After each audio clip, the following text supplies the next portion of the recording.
Dasar Hukum Kelompok Tani terangkum dalam Peraturan Menteri Pertanian Republik Indonesia Nomor 67/Permentan SM-050/12/2016 tentang pembinaan kelembagaan pertanian.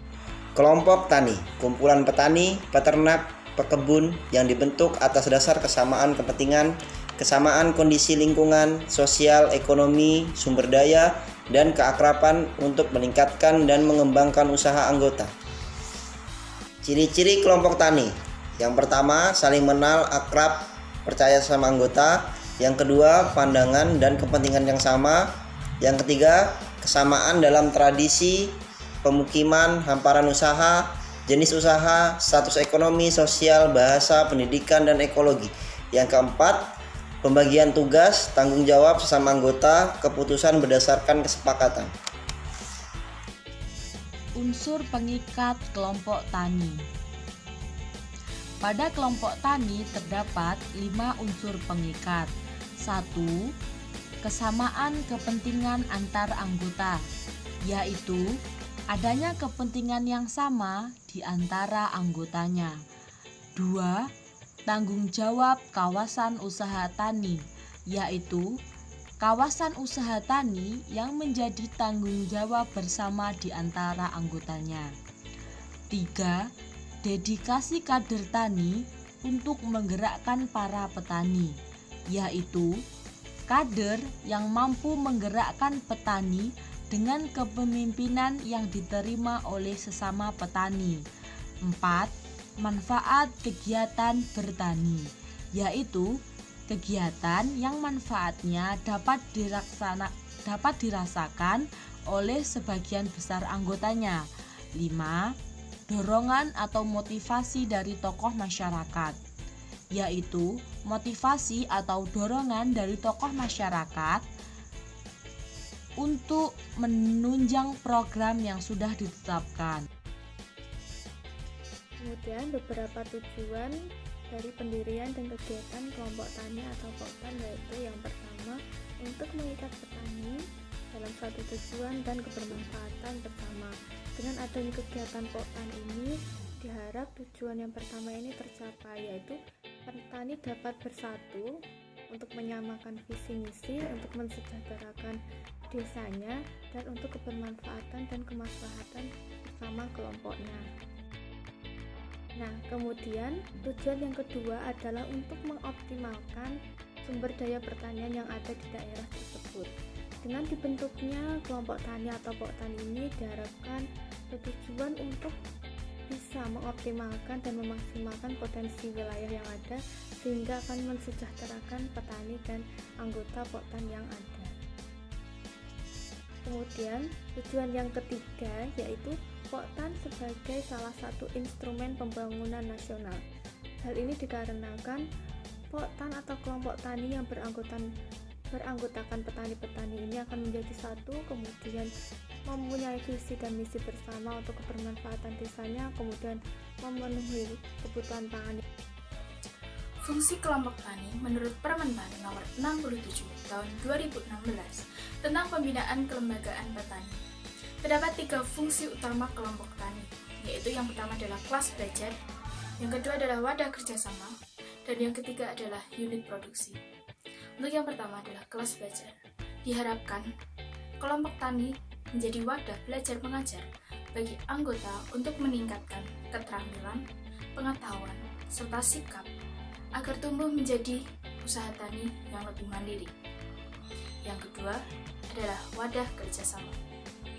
Diharapkan kelompok tani menjadi tempat untuk memperkuat kerjasama baik di antara sesama anggota kelompok tani maupun antar kelompok tani dalam menghadapi ancaman, tantangan, serta hambatan dalam usaha tani. Yang ketiga adalah unit produksi. Unit produksi sendiri diharapkan untuk usaha tani masing-masing anggota kelompok tani dapat dikembangkan untuk mencapai skala ekonomi yang lebih besar. Usaha dengan menjaga kuantitas, kualitas, dan kontinuitas dalam melakukan usaha tani. Penumbuhan poktan.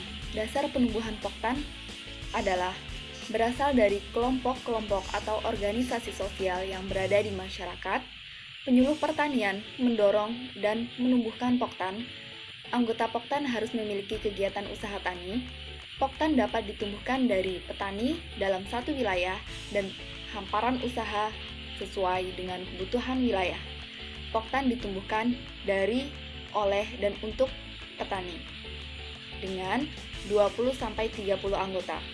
Kegiatan Poktan yang dikelola berdasarkan kesepakatan usaha tani dan unsur-unsur subsistem agribisnis. Simluhtan. Simluhtan merupakan kependekan dari Sistem Informasi Penyuluh Pertanian. Sejalan dengan perkembangan revolusi industri 4.0 yang berbasis teknologi dan informasi, Pusat Penyuluh Pertanian mengembangkan Sistem Informasi Manajemen Penyuluh Pertanian (Simluhtan) sebagai sistem data, sistem materi, dan sistem informasi penyuluh yang berbasis teknologi. Simluhtan dibentuk memiliki tujuan untuk mempermudah pertanian, petani dan masyarakat mengakses data, materi, dan informasi pertanian yang dapat dilakukan hingga ke pelosok daerah. Itu merupakan gambar dari Simluhtan yang telah ditampilkan pada PPT. RDKK, yaitu Rencana Definitif Kebutuhan Kelompok. RDKK ini berisikan mengenai rencana kebutuhan Poktan atau kelompok tani yang berisikan kebutuhan seperti produksi, seperti pupuk, dan sarana produksi lain, ataupun dalam bentuk alsintan seperti itu. Nah, RDKK ini dapat diakses petani ataupun penyuluh ataupun masyarakat luas dalam aplikasi Simluhtan. Nah, ini adalah contoh dari RDKK suatu Poktan seperti ini. Ini telah di-print seperti ini, yang isinya merupakan nama petani, kemudian rencana tanam dalam waktu 1 tahun atau 3 musim tanam seperti itu. RDKK ini dapat berisi 1 musim atau 2 musim atau 3 musim. Kalau ini berisikan dalam 1 tahun. Kemudian ada kebutuhan pupuk bersubsidi yaitu urea, SP36, ZA, NPK, dan organik. Kemudian di atas ini ada berisikan mengenai identitas kelompok tani. Seperti ini kelompok tani Sidodadi. Kemudian kelompok tani tersebut masuk ke dalam Gapoktan apa. Nah, tertulis Gapoktan Mojo Makmur, kemudian desanya Desa Karangmojo, Kecamatan Kartoharjo, kemudian Kabupaten Magetan, dan subsektor tanaman pangan gitu. Seperti itu. Ini adalah salah satu contoh RDKK pupuk bersubsidi. Selain itu, RDKK juga tidak sebatas dalam Simluhtan, yaitu ini ada RDKK yang dari Badan Penyuluh Pertanian. Nah, isinya sebenarnya sama, agak formatnya aja yang berbeda seperti itu. Klasifikasi kemampuan kelompok tani. Klasifikasi kemampuan kelompok tani merupakan pemeringkatan kemampuan kelompok tani ke dalam 4 kategori yang terdiri dari yang pertama adalah kelas pemula, yang kedua adalah kelas lanjut, ketiga adalah kelas madya, dan yang keempat adalah kelas utama. Selanjutnya, di dalam klasifikasi kemampuan kelompok tani ini terdapat beberapa indikator penilaiannya. Yang pertama adalah aspek kemampuan merencanakan. Aspek kemampuan merencanakan merupakan rencana belajar atau rencana kegiatan yang akan dilakukan di dalam kelompok tani tersebut. Yang kedua adalah aspek kemampuan mengorganisasikan. Aspek kemampuan mengorganisasikan ini diharapkan kelompok tani dapat mengorganisasi, membuat struktur organisasi untuk bisa dijalankan di dalam kelompok tani tersebut. Yang ketiga adalah aspek kemampuan melakukan kegiatan. Aspek kemampuan melakukan kegiatan ini merupakan pelaksanaan dari rencana yang telah disusun di awal untuk bisa dilaksanakan untuk dalam mengembangkan usaha pertanian tersebut. Yang keempat adalah aspek kemampuan melakukan pengendalian serta pelaporan. Dalam aspek kemampuan ini, diharapkan kelompok tani dapat mengevaluasi kegiatan yang telah dijalankan selama ini. Yang kelima adalah aspek kepemimpinan kelompok tani. Aspek kemampuan mengembangkan kepemimpinan ini merupakan aspek terakhir dalam indikator penilaian. Pengembangan usaha tani. Pengembangan usaha tani terdiri dari penguatan Poktan menjadi kelembagaan petani yang kuat dan mandiri. Yang kedua, peningkatan kemampuan anggota dalam pengembangan usaha tani. Yang ketiga adalah kemampuan Poktan dalam menjalani fungsinya, yang terdiri dari kelas belajar, wahana kerjasama, dan unit produksi. Dan yang terakhir adalah penilaian kelas kemampuan Poktan yang dilakukan oleh penyuluhan setiap tahunnya dan dikukuhkan sesuai dengan jenjang klasifikasi kemampuan Poktan yang diatur dengan peraturan tersendiri. Strategi dan pengembangan kelompok tani. Ada 6. Yang pertama, penyediaan dan memperluas informasi. Yang kedua, inventarisasi dan identifikasi. Yang ketiga, pemberdayaan kelembagaan Gapoktan atau kelompok tani. Yang keempat, pengembangan sumber daya manusia. Yang kelima, pengembangan kemampuan permodalan. Yang keenam, pengembangan jejaring dan kemitraan.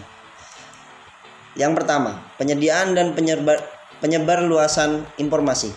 Salah satu penyebab lemahnya posisi Gapoktan atau kelompok tani di tengah masyarakat adalah kurangnya akses masyarakat terhadap informasi pengembangan Gapoktan. Oleh sebab itu, perlunya adanya penyediaan dan penyebaran luas informasi akan membantu Gapoktan dalam melakukan kegiatan kelompok taninya. Yang kedua, inventarisasi dan identifikasi. Adapun data sosial budaya yang penting dilakukan inventarisasi dan identifikasi adalah pertumbuhan penduduk, kesempatan kerja, dan berusaha, tingkat ketergantungan masyarakat dengan sektor pertanian, jenis tanaman pokok yang dibudidayakan dan tanaman unggulan, spesifikasi lokasi kemampuan. Yang ketiga, pemberdayaan kelembagaan Gapoktan. Upaya memperdayakan di lingkungan terhadap masyarakat desa dan kelompok tani dengan berlandaskan pada peningkatan kemampuan dan menghasilkan pendapatan sehingga mereka mampu menjangkau terhadap sumber daya, permodalan, teknologi, dan pasar. Yang keempat, pengembangan sumber daya manusia (SDM). Pengembangan SDM merupakan upaya pembinaan sehingga terwujudnya kualitas, yaitu kreatif, produktivitas, disiplin, dan mandiri melalui 4 tahapan, yaitu peningkatan kesadaran dan kepercayaan diri, peningkatan pendapatan, peningkatan kesejahteraan, dan peningkatan sosial, politik, dan budaya. Pengembangan permodalan. Pengembangan permodalan merupakan kegiatan pemberdayaan dengan cara pemberian fasilitas yang sifat mendidik sehingga mampu menghilangkan ketergantungan dan akan menumbuhkan keswadayaan dan mampu berusaha dengan sistem pasar. Pengembangan jejaring dan kemitraan. Pada umumnya, petani dan masyarakat kita hanya memiliki SDA berupa lahan yang selalu dihadapkan pada berbagai kendala dan keterbatasan, khususnya keterbatasan skala usaha, manajemen usaha, modal, teknologi, keterampilan berusaha, skala usaha, dan pemasaran hasil.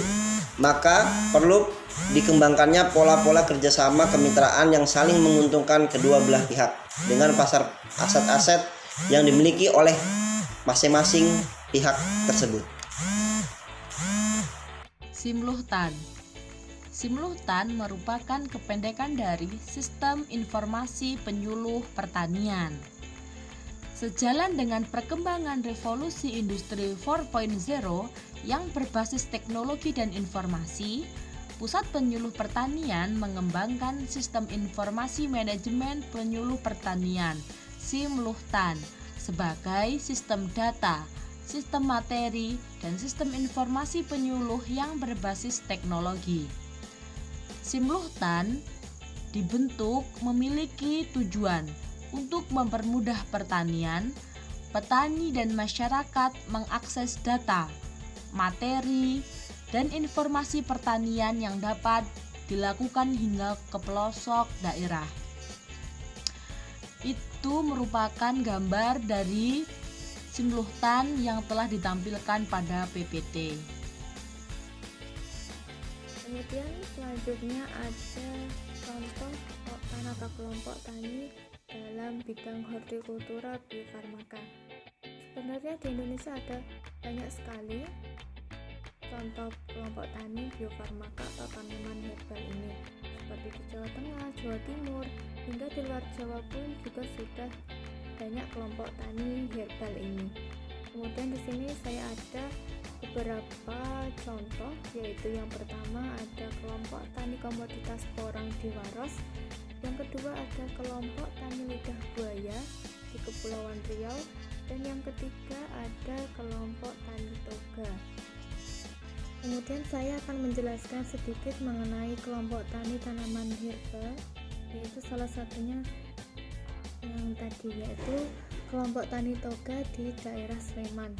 Ini tepatnya di Dusun Warak Kidul dan Dusun Gabahan. Nah, kelompok tani ini bermula dari kelompok tani binaan Desa Sumberadi, Kecamatan Melati, Kabupaten Sleman. Nah, kelompok tani ini memiliki kegiatan seperti menanam, kemudian perawatan, hingga pasca panen tanaman herbal. Kelompok tani ini memiliki tujuan, fungsi yang sesuai dengan kelompok tani umumnya dan telah terdaftar dalam simultan. Kemudian kelompok tani Dusun Warak Kidul ini disusun melalui beberapa tahapan. Yang pertama yaitu persiapan, kemudian pelaksanaan, dan monitoring dan evaluasi. Nah, pada tahap pertama atau persiapan ini, penyuluh menyiapkan seperti modul dan persiapan pembentukan kelompok tani tersendiri. Kemudian warga mempersiapkan dirinya agar bisa siap untuk mengikuti persiapan yang dilakukan oleh penyuluh pertanian. Kemudian yang kedua yaitu pelaksanaan.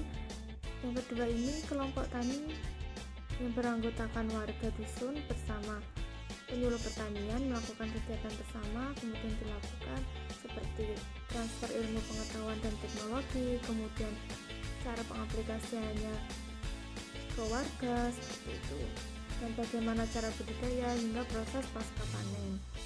Nah, kemudian selanjutnya yaitu monitoring dan evaluasi. Nah, di sini baik warga petani atau kelompok tani itu bersama penyuluh melakukan monitoring baik internal maupun eksternal, kemudian mengadakan evaluasi bagaimana yang perlu diperbaiki dari kegiatan yang telah terlaksana di kelompok tani toga tersebut. Juga menggunakan CPOTB atau cara pembuatan obat tradisional, sehingga juga menggunakan prinsip-prinsip biofarmaka yang baik dan benar, karena mereka juga menghasilkan silisiat